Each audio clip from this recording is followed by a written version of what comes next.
करने जा रहे हैं सोल प्रोप्राइटरशिप के बारे में। मेरे जो पुराने वीडियोस थे उसमें हमने इंट्रोडक्शन पढ़ा था सारे फॉर्म्स ऑफ बिजनेस ऑर्गेनाइजेशन का। उस टाइम पे मैंने सोल प्रोप्राइटरशिप के बारे में आपको थोड़ा बहुत बताया था, लेकिन यहाँ पे हम उसका डिटेल डिस्कशन करने वाले हैं। इसके अलावा हम इसके advantages as well as disadvantages भी कवर करेंगे अपकमिंग वीडियोस में, लेकिन फिलहाल हम इस वीडियो में पढ़ेंगे about its features. Okay, first of all sole proprietorship को एक बार फिर से समझ लेते हैं क्या होता है। ये होता है वो बिजनेस ऑर्गेनाइजेशन जहां पे ओन, कंट्रोल और मैनेज करने वाला काम सिर्फ एक इंसान कर रहा होता है। फॉर से मैंने अपनी एक दुकान लगाई है, तो उसको ओन भी कौन कर रहा है? मैं कर रही हूँ। उसको मैनेज भी, देख रेख करने का काम भी कौन कर रहा है? मैं ही कर रही हूँ। कंट्रोल करने का काम भी कौन कर रहा है? मैं ही कर रही हूँ। तो जब ऐसा सिंगल इंसान कोई फॉर्म ऑफ बिजनेस ऑर्गेनाइजेशन को चलाता है तो उसे हम बोलते हैं सोल प्रोप्राइटरशिप। ये यूजुअली प्रेफरेबल होते हैं स्मॉल बिजनेसेस के लिए, क्योंकि जैसे ही बड़ा होगा बिजनेस वहां पे स्पेसिफिकेशन आ जाएगी और एक इंसान के लिए मैनेज करना थोड़ा सा डिफिकल्ट हो जाएगा, तो it's preferable for small businesses. अब हम इसके फीचर्स की बात करते हैं। तो फीचर्स में आता है इसका formation and closure, liability, sole risk bearer, control, no separate entity, lack of business continuity. एक एक करके हम सबको जान लेते हैं किसमें क्या है।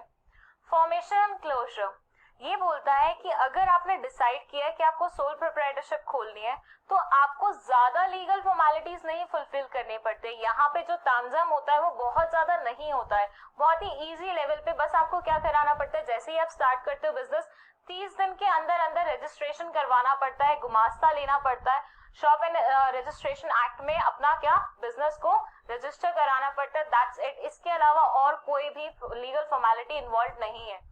तो लीगल फॉर्मेलिटीज बिल्कुल ना के बराबर हैं, जो कि क्या बना देती है, प्रोसेस को थोड़ा सा सिंप्लीफाई कर देती है, आपके लिए इजी बना देती है। और इसका इजी टू फॉर्म मतलब क्या हुआ, क्योंकि काम ज्यादा नहीं हुआ, कॉम्प्लेक्स नहीं हुआ, as a result of which कोई भी आसानी से जब सोचता है कि मुझे कोई बिजनेस ऑर्गेनाइजेशन खोलनी है तो सोल प्रोप्राइटरशिप खोल सकता है। It will be very easy for that person to open that particular thing. फिर we'll be discussing about liability. Here I have written liability जो सोल प्रोप्राइटर की रहती है वो क्या रहती है, अनलिमिटेड रहती है, मतलब कोई लिमिट के बिना रहती है। फॉर एग्जाम्पल मैंने बोला मैंने एक बैंक से लोन लिया, कितने का? 10 लाख का। क्या करने के लिए? एक किराने की दुकान बनाने के लिए, ठीक है। अब उस 10 लाख को मैंने अपने किराने की दुकान में क्या कर लिया, यूज कर लिया, ठीक है। थोड़ा सामान बिका, थोड़ा नहीं बिका, कुछ सामान की वैल्यू डिक्रीज हो गई, कुछ और हुआ, फर्नीचर बनवाया उसकी वैल्यू डिक्रीज हो गई। फाइनली आज वो डेट आ गई जब मुझे बैंक को उनका लोन वापस करना था। दैट वाज 10 लाख रुपए उन्हें वापस करने थे। मैंने बोला मेरे पास बिजनेस की इनकम सिर्फ 5 लाख रुपए है, मेरे पास उसके अलावा और कोई पैसे नहीं है बिजनेस इनकम के नाम पे। तो बैंक मुझे उस टाइम पे 5 लाख दे के एग्जेम्पशन नहीं दे देगा कि कोई बात नहीं, तुम्हारे पास 5 लाख रुपए है, तुम्हारे बिजनेस से उतना ही इनकम हुआ है तो बस इतना ही दे दो। No, bank won't do that. Bank आपसे पूरे 10 लाख निकलवाने की कोशिश करेगा। तो पहले तो वो आपका बिजनेस इनकम देखेगा, जितना उससे निकल पाया उतना ले लेगा। अगर वो फुलफिल नहीं कर पाया 10 लाख की लायबिलिटी को तो वो आपके पर्सनल पॉकेट से भी पैसे निकलवा सकता है, मतलब आपके पर्सनल असेट्स भी आपको बेचने पड़ सकते हैं उनकी लायबिलिटी को पे ऑफ करने के लिए।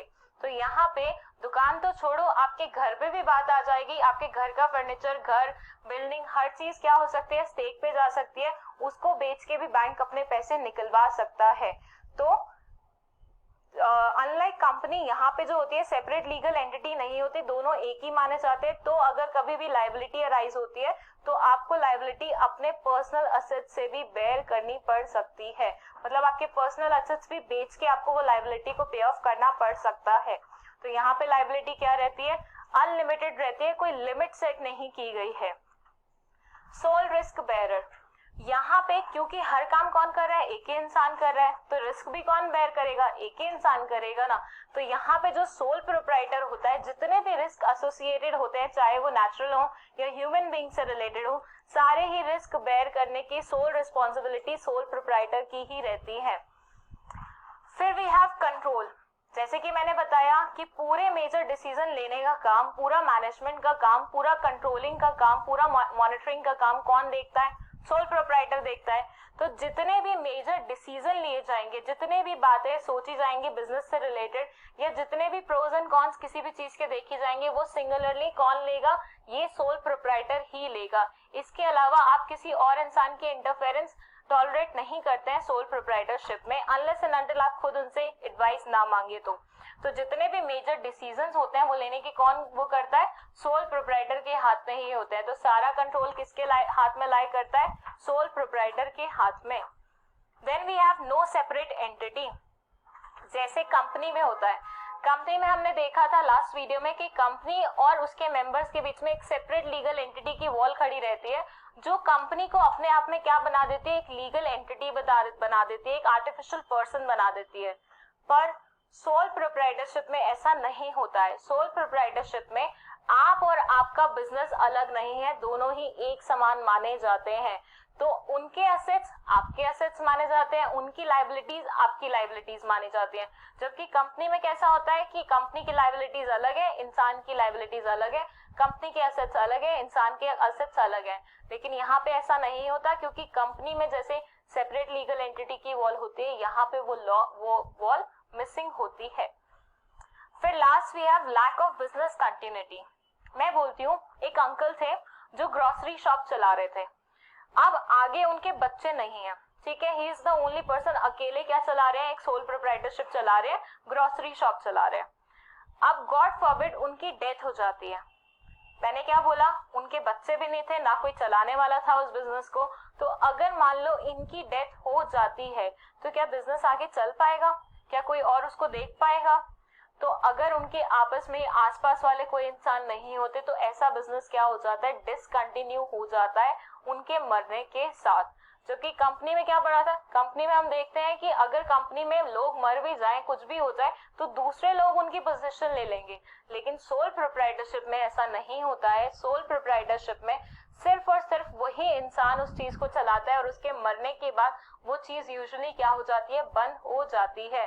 तो लैक ऑफ बिजनेस कंटिन्यूटी मतलब बिजनेस कंटिन्यू नहीं करेगा आपकी डेथ या इंसेनिटी के बाद में। इंसेनिटी का मतलब होता है इनसेन होना, दिमाग पागल हो जाना, काइंड ऑफ अ थिंग, ठीक है। तो अगर कोई इंसान पागल हो जाता है तो ऑब्वियसली वो बिजनेस करने की हालत में तो रहेगा ही नहीं।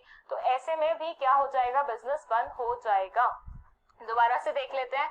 फॉर्मेशन एंड क्लोजर बहुत ही सिंपल रहता है, बहुत ही लेस लीगल फॉर्मेलिटीज इसमें इन्वॉल्व होती है, तो किसी के लिए भी बहुत इजी हो जाता है ऐसा form of business organisation start करना। लायबिलिटी उस इंसान की अनलिमिटेड रहती है, उसको अपनी पर्सनल पॉकेट से भी पैसे निकाल के देने पड़ सकते हैं। सोल रिस्क बेयरर मतलब इकलौता इंसान होता है जो कि सारे रिस्क को क्या करता है? बेयर करता है। फिर है कंट्रोल, मतलब हर चीज को खुद ही कंट्रोल करेगा, सारा कंट्रोल अपने हाथ में लाए करके रखेगा। नो सेपरेट एंटिटी मतलब entity that is sole proprietorship और इंसान के बीच में कोई फर्क नहीं होता है, दोनों एक ही माने जाते हैं। लैक ऑफ बिजनेस कंटिन्यूटी, इसके मर जाने से बिजनेस भी क्या हो जाता है? डिसकंटिन्यू हो जाता है। ये थे कुछ features about sole proprietorship. As I said, ये प्रेफरेबल किसके लिए रहता है? स्मॉल बिजनेसेस के लिए। फॉर एग्जांपल ब्यूटी पार्लर्स के लिए, ग्रोसरी शॉप्स के लिए, सैलून्स के लिए। तो ऐसे छोटे मोटे बिजनेसेस जो होते हैं वो यूजुअली प्रेफर करते हैं कि हम सोल प्रोप्राइटरशिप खोलें, क्योंकि ये सारे फीचर्स उनको उस चीज में मिलते हैं।